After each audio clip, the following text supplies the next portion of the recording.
Suicide Squad, directed by David Ayer. Oh wait, no, we're not talking about that one. What's up, guys? We're talking about The Suicide Squad, directed by James Gunn. So, I just got back from it. It is 1:01 in the morning, so if I'm a little rough on the edges about some little plot points and that stuff, just give me a break.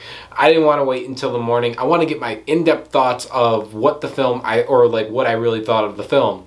And I just got back from theaters watching it, so I had it all planned too. I was gonna go out and outside the theater and like do a live reaction of like my initial thoughts of it, and then tomorrow do some like a sit down. But we're doing it all now. We're doing it all. So directed by James Gunn. Now, spoilers, get that out there right now. I'm going to spoil this film for you in this video, guys. But wow, this is anticipated film of the year, and for me, I like to say it's like the one I worried about the most this whole year. I wanted it to be good, but I felt like it was just gonna be too corny and stuff like that. And I'm glad to say that the Suicide Squad was fucking fun as fuck.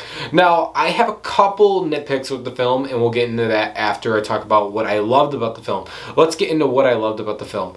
The blood, the gore, the brutality in this film is out of fucking crazy. It's fucking awesome. It's awesome. People fucking shooting people left and right, explosions, blowing body parts, slicing and dicing body parts left and fucking right. Wow.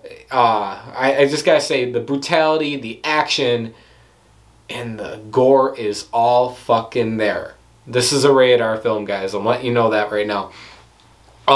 So also, let's get into the characters. I really enjoyed every single fucking character. Now, it was a bold move that and I had a feeling they were going to do this, and it did tick me off. This was a little nitpick, but we'll talk about that in a little more in depth after. But I do want to say that watching this film, they really tried to get rid of everybody from the first film besides Harley, and they got rid of Rick Flag, they got rid of Boomerang, and the rest are absent besides Amanda Waller.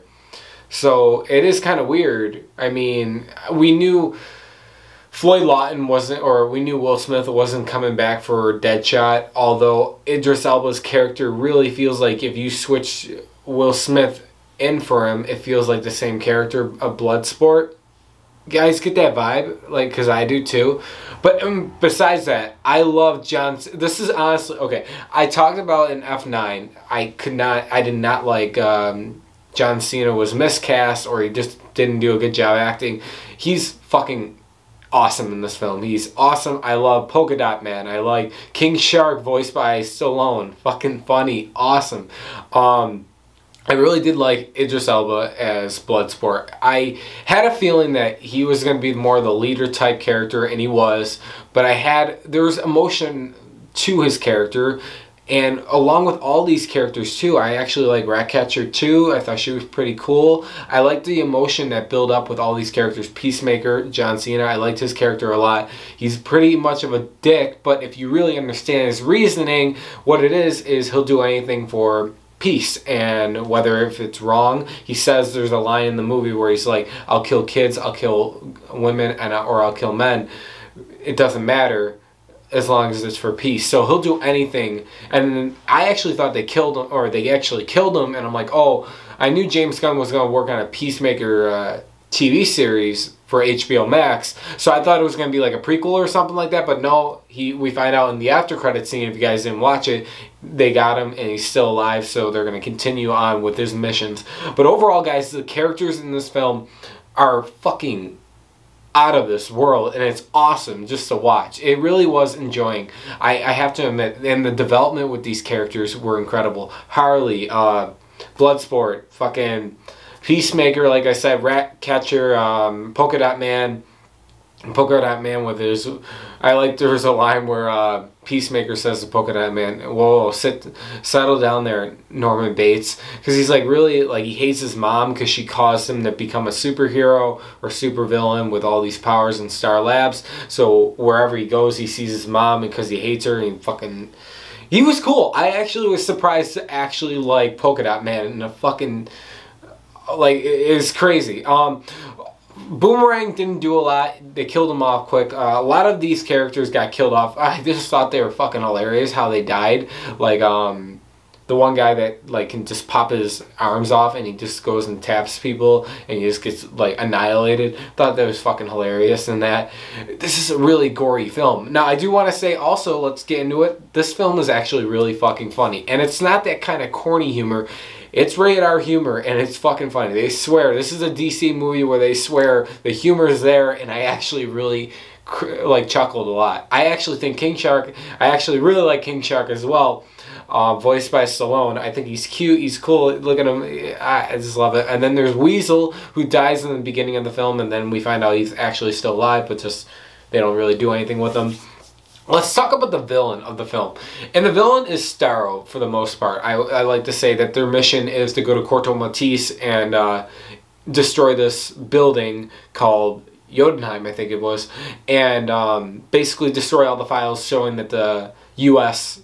was involved with Project Starfish. I think that, yeah.